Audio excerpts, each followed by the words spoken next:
ఆంధ్రప్రదేశ్ రాష్ట్రంలో ఈ కూటమి ప్రభుత్వం వచ్చిన తర్వాత వైఎస్ఆర్ కాంగ్రెస్ పార్టీ నాయకుల్ని, సానుభూతి పరుల్ని, సోషల్ మీడియా కార్యకర్తల్ని, మాజీ ఎమ్మెల్యేలు, మాజీ ఎంపీలు ఎవరిని వదలకుండా ప్రతి ఒక్కళ్ళ మీద ఏ విధంగా కేసులు పెట్టి వేధిస్తున్నారో మనం చూసాం.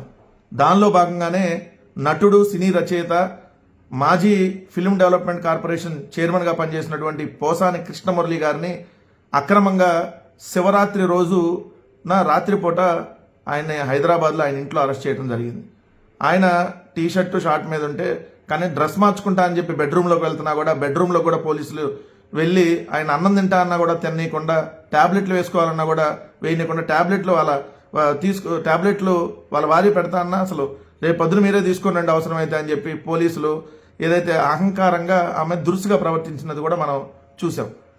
అరెస్ట్ చేసిన 16 గంటల తర్వాత అంటే 26వ తారీఖు అరెస్ట్ చేశారు. 27వ తారీఖు ఓబులవారిపల్లి పోలీస్ స్టేషన్కి పోసాని కృష్ణమురళి గారిని తీసుకురావడం జరిగింది.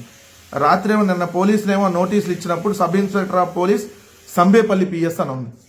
సంబేపల్లి పిఎస్ వాళ్ళు మరి నోటీసులు ఇస్తే ఓబులవారిపల్లి పోలీస్ స్టేషన్కి ఎలా తీసుకొని వచ్చారు? ఇది ఒక పాయింట్.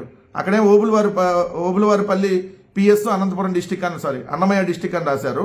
మళ్ళీ కిందేమో సిగ్నేచర్ సంబేపల్లి పిఎస్ అన్నారు. 26వ తారీఖు రాత్రి ఆయన తీసుకుని వెళ్తే 27వ తారీఖు అరెస్ట్ చేసినట్టుగా ఏదైతే వాళ్ళ భార్యకి ఇచ్చినటువంటి నోటీసులో డేట్ ఉంది. ఓ పక్క పెట్టినటువంటి కేసులకు సంబంధించి చూస్తే ఎవడో జనసేన చోటా నాయకుడు ఎవరో కేసు పెట్టాడంట. జోగినేని మణి 2 రోజుల క్రితం ఫిర్యాదు ఇచ్చాడంట. అంటే 24వ తారీఖు ఫిర్యాదు ఇచ్చాడు. ఆ ఫిర్యాదు ఇవ్వగానే 26వ తారీఖు పోసాని గారిని అరెస్ట్ చేశారు. ఏంటి ఫిర్యాదు అని అంటే వర్గాల మధ్య విభేదాలు రెచ్చగొట్టడం, తప్పుడు సమాచారాన్ని వ్యాప్తి చేయడం, వ్యవస్థీకృత నేరానికి పాల్పడటం అంటే అభియోగాలంట. ఆయన దాదాపుగా 4 నెలలు అయింది ఆయన రాజకీయాలకు దూరంగా ఉండి. ఆయన ఏం మాట్లాడాడని వ్యవస్థీకృత నేరం అయింది. ఇప్పుడు ఆయన ఎవరిని కూడగట్టుకుని వ్యవస్థీకృత నేరం చేశాడు? ఆయన చెప్పిన దాని ప్రకారం ఏమన్నా వర్గాల మధ్య ఏం విభేదాలు ఏర్పడ్డాయి? ఏమి విభేదాలు ఏర్పడ్డాయి? రెచ్చగొట్టడం అంట, తప్పుడు సమాచారాన్ని వ్యాప్తి చేయడం అంట. ఏ తప్పుడు సమాచారాన్ని వ్యాప్తి చేశాడు చెప్పండి. ఇదిగో పలానా తప్పుడు సమాచారం వ్యాప్తి చేయడం వల్ల పలానా వర్గాల మధ్య కొట్టుకుని వాళ్ళ తలకాయలు బగిలి అని ఎక్కడ చూపించండి. ఎంత దారుణం అంటే పోలీసులు కూడా తెలుగుదేశం పార్టీ, జనసేన పార్టీ నాయకులు చెప్పినట్టుగా ఈ విధంగా తప్పుడు కేసులు పెట్టి అరెస్టులు చేసి వేధిస్తూ ఉంటే ఖచ్చితంగా పోలీసులు కూడా గుర్తుపెట్టుకోవాల్సినటువంటి అంశం ఏంటంటే మిమ్మల్ని కూడా మేము కోర్టులకు ఇచ్చేటటువంటి రోజులు ఉంటాయి.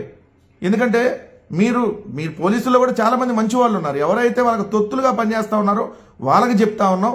ఈ విధంగా మీరు అడ్డగోలుగా కానీ కేసులు కట్టేసి ఇష్టాన్ రీతిలో వ్యవహరిస్తే ఖచ్చితంగా మీరు కూడా తగిన మూల్యం చెల్లించుకోవాల్సి వస్తుంది.